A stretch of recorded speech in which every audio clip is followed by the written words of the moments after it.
नमस्कार दोस्तों, मैं हूं शिवम पांडे और आपका स्वागत करता हूं आपके अपने चैनल ट्रिक पॉइंट में। दोस्तों, आज हम लोग बात करने वाले हैं भारत के तटवर्ती मैदान के बारे में।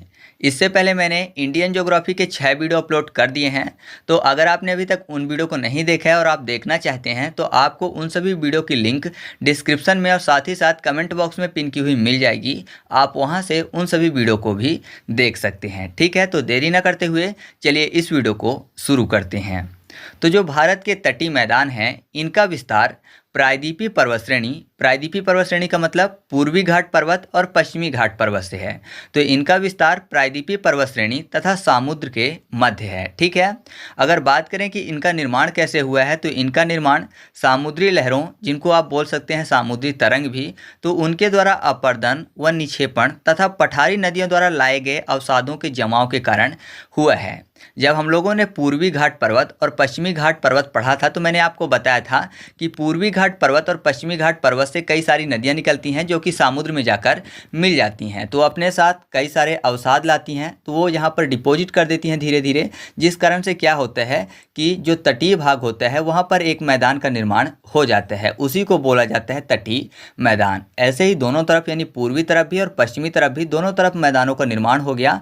उन्हीं को पूर्वी तटीय मैदान और पश्चिमी तटीय मैदान के नाम से जाना जाता है। साथ ही साथ इसमें समुद्रों का भी योगदान होता है, क्योंकि जो अपर्दन करती हुई नदियां लाती हैं अपना डिपॉजिट, या फिर ऐसा कहिए कि जो मलबा नदियां लाती हैं वो कुछ मलबा समुद्र में भी फेंक देती हैं। तो जब समुद्र की लहरें वापस आती हैं किधर, तटीय क्षेत्रों की तरफ, तब वो क्या करती हैं कि जो भी मलबा समुद्र में होता है उसको बाहर फिर से तटीय भागों की तरफ ढकेल देती हैं। तो दोनों तरफ का योगदान होता है। नदियों का भी, कुछ नदियां भी डिपॉजिट करती हैं और जो नदियां अपना मलबा समुद्र में फेंक देती हैं तो समुद्र भी उस मलबे को बाहर फिर से तटीय भागों की तरफ फेंक देता है। इस कारण से तटीय मैदानों का निर्माण हो जाता है। ठीक है, तो ये चीज़ आप याद रखिएगा। भारत में अगर बात करें तटीय मैदानों की, तो तटीय मैदानों को 2 भागों में बांटा गया है। पहला पश्चिमी तटीय मैदान और दूसरा है पूर्वी तटीय मैदान। तो इनके बारे में हम लोग डिटेल में चर्चा कर लेते हैं। साथ ही साथ मैं आपको ट्रिक से भी याद करवाने की कोशिश करूंगा। तो सबसे पहले हम लोग बात कर लेते हैं पश्चिमी तटीय मैदान की। तो पश्चिमी घाट और अरब सागर के बीच निर्मित मैदान को पश्चिमी तटीय मैदान के नाम से जाना जाता है। यानी पश्चिमी घाट पर्वत से जो नदियां अरब सागर की तरफ जाती हैं वो अपने साथ जो भी मलबा ले जाती हैं वो रास्ते में डिपॉजिट कर देती हैं, और कुछ मलबा क्या करती हैं, क्योंकि ये नदियां तेज जाती हैं, क्योंकि इधर की ढाल 45 डिग्री है यानी ज़्यादा है, तो क्या करती हैं कि कुछ मलबा ये समुद्र में भी यानी अरब सागर में भी ले जाती हैं। तो जब अरब सागर से लहरें आती हैं तो वो वापस फिर से उस मलबे को ऊपर की तरफ ढकेल देती हैं। ठीक है, तटीय की तरफ। तो इस तरीके से तटीय मैदान का निर्माण हो जाता है। तो याद रखिएगा कि पश्चिमी घाट पर्वत और अरब सागर के बीच जो मैदान स्थित है उसी को बोला जाता है पश्चिमी तटीय मैदान। इसके विस्तार की अगर बात करें तो इसका विस्तार गुजरात के सूरत से लेकर तमिलनाडु के कन्याकुमारी तक है, या फिर आप ये भी बोल सकते हैं कि खंभात की खाड़ी से लेकर कुमारी अंतरीप तक पश्चिमी तटीय मैदान स्थित है। साथ ही साथ जो पश्चिमी तटीय मैदान है इसकी औसत चौड़ाई लगभग 64 किलोमीटर है, यानी पूर्वी तटीय मैदान की अपेक्षा पश्चिमी तटीय मैदान की चौड़ाई कम है। पश्चिमी तटीय मैदान से जो नदियां गुजरती हैं वो नदियां छोटी हैं और साथ ही साथ वो नदियां तीव्रगामी होती हैं। मैंने आपको बताया था कि जो पश्चिमी घाट पर्वत है उसका अरब सागर की तरफ ढाल 45 डिग्री है। तो जाहिर सी बात है ढाल ज़्यादा होने के कारण नदियों की स्पीड ज़्यादा होंगी, मतलब कि वो नदियाँ तीव्रगामी होंगी, और तीव्रगामी होने के कारण यहाँ की जो अधिकतर नदियाँ हैं वो डेल्टा ना बनाकर एस्चुरी का निर्माण करती हैं। ठीक है, तो इस चीज़ को आप याद रखिएगा। एस्चुरी के बारे में मैंने आपको बताया था कि एस्चुरी में समुद्र का जो भाग होता है, या फिर ऐसा कहिए कि समुद्र का योगदान ज़्यादा होता है नदियों की अपेक्षा। नदियाँ स्पीड से आती हैं तो अपना जो भी मलबा होता है वो समुद्र तक ढकेल देती हैं, मतलब समुद्र में अपना मलबा ढकेल देती हैं। और जब समुद्र से लहरें उठती हैं तो वो लहरें क्या करती हैं, उस मलबे को फिर से तटीय क्षेत्र की तरफ वापस फेंक देती हैं, जिस कारण से मुहाने पर किसका निर्माण होता है, एस्चुरी का निर्माण होता है। तो याद रखिएगा, डेल्टा में नदियों का योगदान ज़्यादा होता है, जबकि जो एस्चुरी है उसमें समुद्र का योगदान ज़्यादा होता है। तो जो पश्चिमी तटीय मैदान की तरफ नदियां हैं वो ज़्यादातर एस्चुरी का निर्माण करती हैं। साथ ही साथ पश्चिमी तट पर पश्च जल, जिसको बैक वाटर के नाम से जाना जाता है, वो भी पाए जाते हैं, जिन्हें केरल में कयाल के नाम से जाना जाता है। उदाहरण के तौर पर मैं आपको बता दूं, जैसे वेम्बनाड झील और अष्टमुदी झील, ये केरल में इनको कयाल के नाम से जाना जाता है, जबकि ये पश्च जल यानी बैक वाटर्स हैं। ठीक है, पश्च जल का मतलब क्या होता है कि ये क्या करती हैं, जैसे कि जो समुद्र वाला एरिया है वहीं पर इनका निर्माण होता है, और ज़्यादातर क्या होता है कि इनका जो मुख है वो समुद्र की तरफ होता है, मतलब समुद्र का पानी क्या करता है, इसमें इंटर करता है, जिस कारण से इसका जो पानी होता है वो नमकीन होता है, और साथ ही साथ जब लहरें उठती हैं तो वो बालू वाला क्षेत्र क्या करती हैं, इसके मुहाने पर फेंक देती हैं, जिस कारण से इसमें पानी जो है भरा रह जाता है ना। मतलब मुख किधर होता है, समुद्र की तरफ, लेकिन जब समुद्र की लहरें उठती हैं तो पानी के साथ क्या करती हैं, अपना जो मलबा होता है या फिर रेत जो होता है वो भी फेंक देती हैं, तो इनका मुख कुछ हद तक बंद हो जाता है और बीच में पानी भरा रह जाता है, तो उन्हीं को बोला जाता है लैगून झील। ठीक है, या फिर ये बोल सकते हैं पश्च जल या फिर बैक वाटर, जिसको केरल में क्या बोलते हैं, कयाल बोलते हैं। मैंने आपको दो नाम बता ही दिए, जैसे कि वेम्बनाड और अष्टमुदी, तो ये चीज़ आप याद रखिएगा। साथ ही साथ मैं आपको बता दूं कि पश्चिमी तटीय मैदान में प्राकृतिक बंदरगाह ज़्यादा पाए जाते हैं। उसका भी रीज़न है क्योंकि जो इधर की नदियां हैं वो कम दूरी तय करती हैं, और कम दूरी तय करने के कारण कम अवसाद लाती हैं, यानी मलबा कम लाती हैं, तो कम मलबा समुद्र में जमा होता है, जिस कारण से जो जहाज़ हैं वो आसानी से तटवर्ती क्षेत्र तक आ जाते हैं। और जहाज़ अगर आसानी से तटवर्ती क्षेत्र तक आ जाए तो जाहिर सी बात है ऐसे बंदरगाह क्या बोले जाएंगे, वो प्राकृतिक बंदरगाह बोले जाएंगे। जबकि पूर्वी घाट की तरफ ज़्यादातर कृत्रिम बंदरगाह पाए जाते हैं, क्योंकि उधर की जो नदियाँ हैं वो लंबी दूरी तय करके आती हैं, जिस कारण से अवसाद ज़्यादा लाती हैं, और जो समुद्र का तटवर्ती क्षेत्र है वहाँ पर अवसाद ज़्यादा जमा कर देती हैं, जिस कारण से जो जहाज़ है वो आसानी से तटवर्ती क्षेत्र तक नहीं आ पाते हैं। अगर आएंगे भी तो फंस जाएंगे, तो वहाँ पर क्या होता है कि साल या फिर 6 महीने में जो बालू जमा होता है या फिर जो अवसाद जमा होता है उसको हटाना पड़ता है। तो कह सकते हैं कि अगर हटाते हैं तो जाहिर सी बात है उधर कृत्रिम बंदरगाह बनाए जाते हैं, जिससे कि जहाज़ तटवर्ती क्षेत्र तक आसानी से आ जाएं। ठीक है, उनके लिए रास्ता साफ किया जाता है, जबकि पश्चिमी तटीय मैदान की तरफ अपने आप रास्ता साफ होता है और जहाज आसानी से तटवर्ती क्षेत्र तक आ जाते हैं। तो याद रखिएगा कि पश्चिमी तटीय मैदान की तरफ प्राकृतिक बंदरगाह ज़्यादा पाए जाते हैं, जबकि पूर्वी तटीय मैदान की तरफ जो कृत्रिम बंदरगाह हैं वो ज़्यादा पाए जाते हैं। ठीक है, इसके बाद हम लोग बात कर लेते हैं पश्चिमी तटवर्ती मैदान के भागों की। तो मैं आपको बता दूं कि जो पश्चिमी तटवर्ती मैदान हैं इनको 4 भागों में बांटा जा सकता है। पहला, जो गुजरात का तटवर्ती क्षेत्र है इसको बोला जाता है गुजरात का मैदान। साथ ही साथ जो काठियावाड़ वाला क्षेत्र है वहाँ पर इसको काठियावाड़ मैदान के नाम से जाना जाता है, और कच्छ वाला जो क्षेत्र है गुजरात में वहाँ पर कच्छ के मैदान के नाम से भी गुजरात के मैदान को जाना जा सकता है। ठीक है, ये इनके क्षेत्रीय नाम है। इसके बाद दमन से गोवा के बीच में जो तटवर्ती भाग स्थित है उसको बोला जाता है कोंकण का मैदान। उसके अलावा गोवा से मंगलौर के बीच में जो तटवर्ती मैदान का भाग स्थित है उसको बोला जाता है कन्नड़ या फिर कर्नाटक का मैदान, और मंगलौर से कन्याकुमारी के बीच जो मैदान स्थित है उसको बोला जाता है मालाबार का मैदान। ठीक है, तो इस प्रकार से पश्चिमी मैदानों को 4 भागों में बांटा जा सकता है। साथ ही साथ मैं आपको बता दूं जो कर्नाटक वाला मैदान है उसको कोनार के मैदान के नाम से भी जाना जाता है। तो 3 नाम याद रखिएगा, एक कर्नाटक का मैदान, दूसरा कन्नड़ का मैदान या फिर कोनार का मैदान। ठीक है, तो इतने नाम इसके हैं। तो एक एक करके सभी मैदानों के बारे में जो भी चीज़ें महत्वपूर्ण हैं वो हम लोग देख लेते हैं। तो सबसे पहले हम लोग बात कर लेते हैं गुजरात के मैदान की। तो ये जो गुजरात का मैदान है यह गुजरात में सौराष्ट्र से सूरत के बीच में स्थित है। इसकी अगर ढाल की बात करें तो इसका ढाल पश्चिम तथा दक्षिण पश्चिम की ओर है, और इसका जो भीतरी क्षेत्र है वो कांप मिट्टी के कारण अधिक उपजाऊ माना जाता है। किंतु ये तटीय जो क्षेत्र है ये ज्वार के जल से भर जाता है, मतलब कि जो समुद्र वाला एरिया है वो इसको ज्वार से भर देता है। ठीक है, ज्वार भाटा आपने सुना होगा, तो उसके पानी से ये वाला जो क्षेत्र है वो भर जाता है, जिस कारण से यहाँ पर नमकीन दलदल भी अधिक मात्रा में पाए जाते हैं। साथ ही साथ तट पर सर क्रीक, कोरी क्रीक और कच्छ की खाड़ी और खंभात की खाड़ी स्थित है, जिस कारण से ये जो भाग है ये काफ़ी ज़्यादा कटा फटा है। ठीक है, तो ये चीज़ आप याद रखिएगा कि गुजरात का जो तट है यहाँ पर सर क्रीक, कोरी क्रीक और साथ ही साथ कच्छ की खाड़ी और खंभात की खाड़ी पाए जाते हैं। तो यहाँ पर काफ़ी ज़्यादा पानी भी भरा रहता है और साथ ही साथ ये काफ़ी कटा फटा क्षेत्र भी है। ठीक है, तो गुजरात के तट के बारे में आप याद रखिएगा इतनी चीज़ें। इसके बाद हम लोग बात कर लेते हैं कोंकण के तटीय मैदान की। तो जो कोंकण का तटीय मैदान है ये फैला हुआ है दमन से लेकर गोवा तक।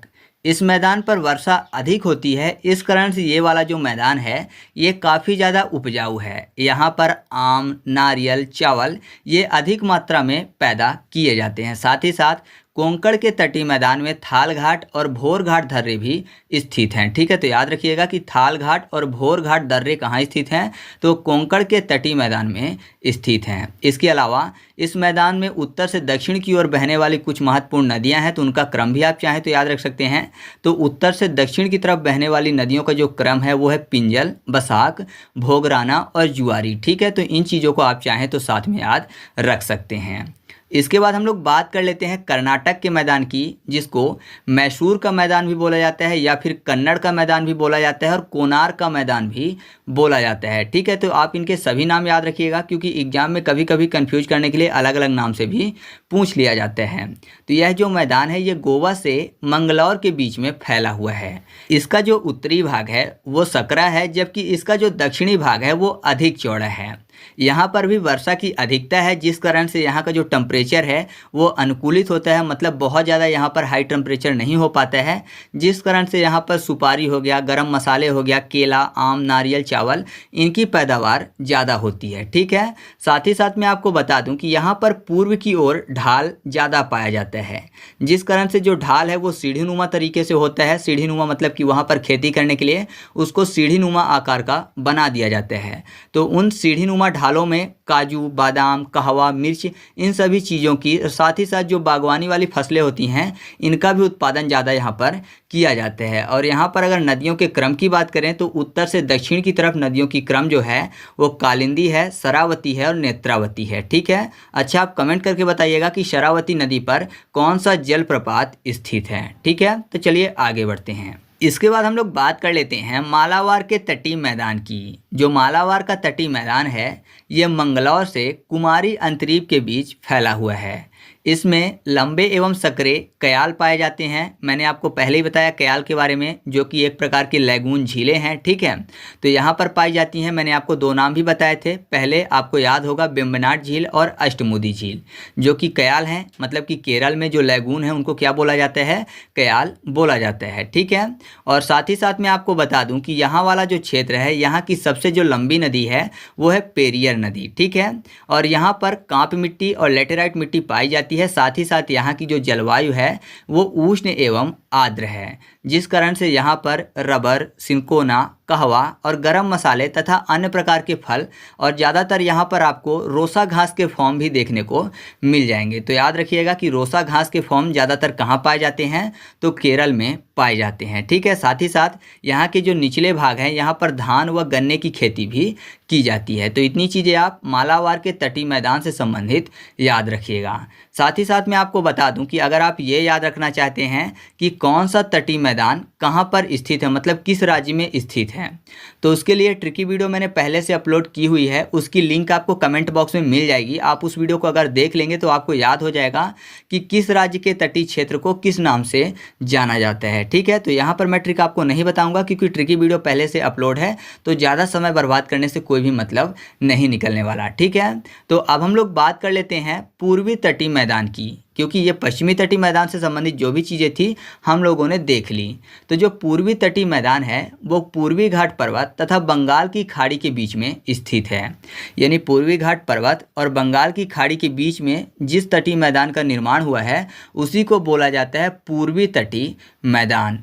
जो पूर्वी तटीय मैदान है ये पश्चिमी तटीय मैदान की अपेक्षा अधिक चौड़ा है। इसका कारण ये है कि यहाँ की जो मुख्य नदियाँ हैं जैसे कि महानदी, गोदावरी, कृष्णा और कावेरी, ये लंबी दूरी तय करके आती हैं, जिस कारण से अपने साथ ज़्यादा अवसाद यानी ज़्यादा मलबा लाती हैं और उन मलबे को लाकर इन तटीय भागों में छोड़ देती हैं, जिस कारण से ये तटीय जो भाग है वो काफ़ी ज़्यादा चौड़ा है। ठीक है, तो याद रखिएगा इसकी अगर औसत चौड़ाई की बात करें तो इसकी औसत चौड़ाई लगभग 100 से 150 किलोमीटर है। तो ये चीज़ आप याद रखिएगा। साथ ही साथ मैं आपको बता दूं कि पूर्वी तटीय मैदान में बंदरगाहों की संख्या पश्चिमी तटीय मैदान की अपेक्षा कम है और यहाँ पर जो बंदरगाह पाए जाते हैं वो ज़्यादातर बंदरगाह कृत्रिम बंदरगाह हैं। मैंने आपको पहले ही बता दिया कि यहाँ पर कृत्रिम बंदरगाह क्यों है और पश्चिमी तटीय मैदान पे प्राकृतिक बंदरगाह ज़्यादा क्यों पाए जाते हैं। ठीक है, तो उसके बारे में हम लोग चर्चा नहीं करेंगे। साथ ही साथ यहाँ पर मैं आपको बता दूं कि जो पूर्वी तटीय मैदान है इनको 3 भागों में बांटा गया है।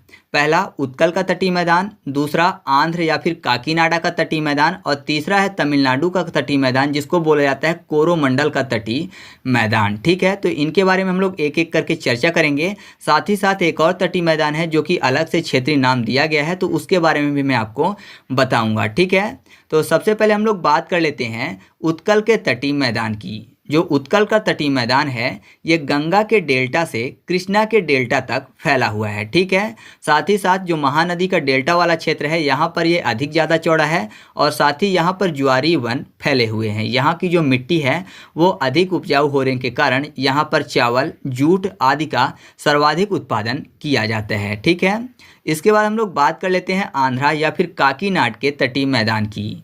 यह जो मैदान है ये आंध्र प्रदेश के तटीय मैदान में पुलिकट झील तक फैला हुआ है। ठीक है, तो ये चीज़ आप याद रखिएगा। जो काकीनाड का तट है वो कहाँ तक फैला हुआ है, तो आंध्र प्रदेश के पुलिकट झील तक फैला हुआ है। साथ ही साथ ये जो है ये पूर्णतः समतल है, मतलब कि ये बराबर वाला क्षेत्र है जिस कारण से यहाँ पर जो जल जमाव की स्थिति है वो नहीं होती है। यहाँ पर जो सिंचित भाग है ज़्यादा है क्योंकि समतल होने के कारण यहाँ पर जल बराबर प्रवाहित होते हैं, तो ये क्षेत्र भी काफ़ी ज़्यादा उपजाऊ है। तो ये चीज़ आप इसके संबंध में याद रखिएगा। इसके बाद हम लोग बात कर लेते हैं तमिलनाडु या फिर कोरोमंडल तट की। यह जो मैदान है ये पुलिकट झील से कुमारी अंतरीप के बीच फैला हुआ है। जो संपूर्ण तटीय मैदान है यहाँ पर कावेरी, पेन्नार, मालर, बैगई आदि महत्वपूर्ण नदियाँ यहाँ पर निकलती हैं और पूरे के पूरे मैदान को हरा भरा और समतल बनाती हैं। ठीक है, और मुख्य रूप से मैं आपको बता दूं कि जो क्षेत्र समतल होता है और नदियाँ वहाँ से निकलती हैं तो जाहिर सी बात है वो भाग पूरी तरह से सिंचित हो जाता है और सिंचित होने के कारण उपजाऊ बना रहता है। तो यहाँ पर मुख्य रूप से धान, केला, नारियल, तिलहन, फल, सब्जियाँ आदि काफ़ी ज़्यादा मात्रा में उगाई जाती हैं। ठीक है, तो आप इतनी चीज़ें तमिलनाडु या फिर कोरोमंडल तट से संबंधित याद रखिएगा। ठीक है, तो इस तरीके से हम लोगों ने दोनों तरफ के तटीय मैदानों को देखा। इसके अलावा अगर आपसे ये पूछा जाता है कि जो पूर्वी तटीय मैदान है इसका कुल विस्तार कहाँ से कहाँ तक है, तो इसका जो विस्तार है 2 तरीके से माना गया है क्योंकि अलग अलग जो भूगर्भ शास्त्री हैं वो अलग अलग तरीके से इसका विस्तार मानते हैं। कुछ भूगर्भ शास्त्री मानते हैं कि इसका विस्तार पश्चिम बंगाल से लेकर कुमारी अंतरीप तक है और कुछ भूगर्भ शास्त्री ये मानते हैं कि इसका विस्तार उड़ीसा से लेकर कुमारी अंतरीप तक है। ठीक है, लेकिन जो भूगर्भ शास्त्री ये मानते हैं कि इसका विस्तार पश्चिम बंगाल से है, तो मैं आपको बता दूं कि पश्चिम बंगाल में एक तट पाया जाता है जिसको बोला जाता है दीघा तट। ठीक है, तो याद रखिएगा दीघा तट कहाँ पाया जाता है, पश्चिम बंगाल में। अब इस तरीके से हम लोगों ने इन चीज़ों को देखा। अब हम लोग राज्य के हिसाब से देख लेते हैं कि किस राज्य में कौन सा तट पाया जाता है। अभी तो हम लोगों ने क्षेत्र के हिसाब से देखा था, अब मुख्य रूप से राज्यों के बारे में चर्चा करेंगे जो कि एग्जाम में अक्सर पूछ लिया जाता है।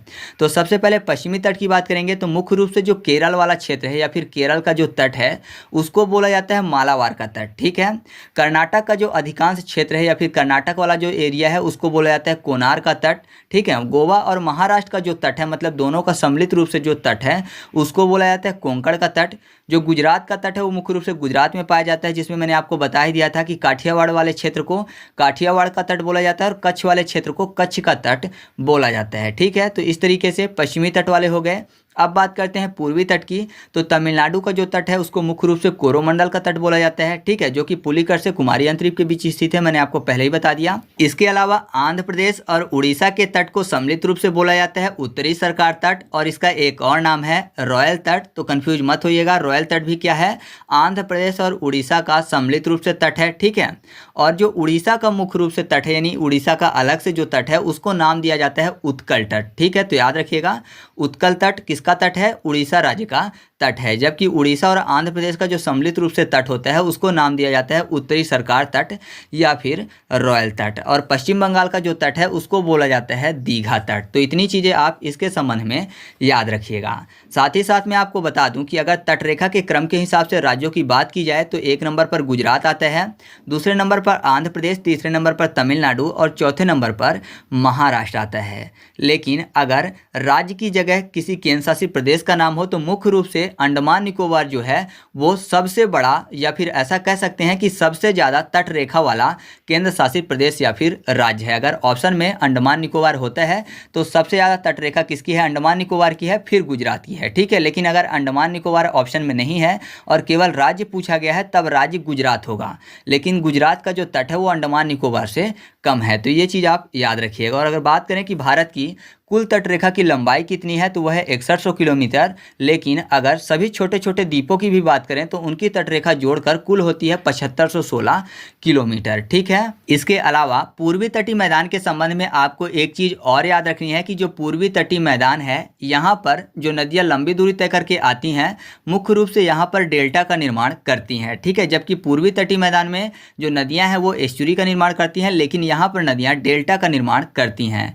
जैसे कि मुख्य रूप से महानदी का डेल्टा हो गया, गोदावरी का डेल्टा हो गया, कृष्णा का डेल्टा हो गया और कावेरी का डेल्टा हो गया। ठीक है, तो ये मुख्य रूप से 4 डेल्टा हैं। जो महानदी का डेल्टा है वो उड़ीसा में स्थित है, गोदावरी का जो डेल्टा है वो आंध्र प्रदेश में स्थित है, और इसके अलावा जो कृष्णा का डेल्टा है वो भी आंध्र प्रदेश में स्थित है, जबकि कावेरी का डेल्टा ये तमिलनाडु में स्थित है। तो याद रखिएगा, पूर्वी तटीय मैदान की तरफ जो नदियाँ आती हैं मुख्य रूप से डेल्टा का निर्माण करती हैं, और पश्चिमी तटीय मैदान की तरफ जो नदियाँ जाती हैं वो मुख्य रूप से किसका निर्माण करती हैं? एस्चुरी का निर्माण करती हैं। ठीक है, तो इतनी चीज़ें आपको पूर्वी तटीय मैदान के संबंध में याद रखना है। तो इस तरीके से अपना ये वीडियो कंप्लीट हुआ। अगर आपको इसको ट्रिक के माध्यम से याद करना है तो वीडियो पहले से अपलोड है, लिंक आपको कमेंट बॉक्स में पिन की हुई मिल जाएगी। आप वहां से इसको ट्रिक के माध्यम से भी याद कर सकते हैं कि किस राज्य के तट को किस नाम से जाना जाता है। ठीक है, तो अगर आपको वीडियो अच्छी लगे तो वीडियो को लाइक कर दीजिएगा। और हाँ, अगर आप इसका MCQ टेस्ट सॉल्व करना चाहते हैं तो आप टेलीग्राम पर जाकर सर्च करिएगा ट्रिक पॉइंट क्विज और ग्रुप को ज्वाइन कर लीजिएगा। वहाँ पर मैं आपको इसका फुल MCQ टेस्ट सॉल्व करवा दूंगा। साथ ही साथ अगर आप इसका PDF चाहते हैं तो टेलीग्राम पर जाकर सर्च करिएगा ट्रिक पॉइंट और चैनल को ज्वाइन कर लीजिएगा। और जितनी भी वीडियो मैं यूट्यूब पर अपलोड करता हूं सबकी PDF आपको वहां पर मिल जाएगी। ठीक है, तो चलिए मिलते हैं अगले वीडियो में, तब तक के लिए जय हिंद।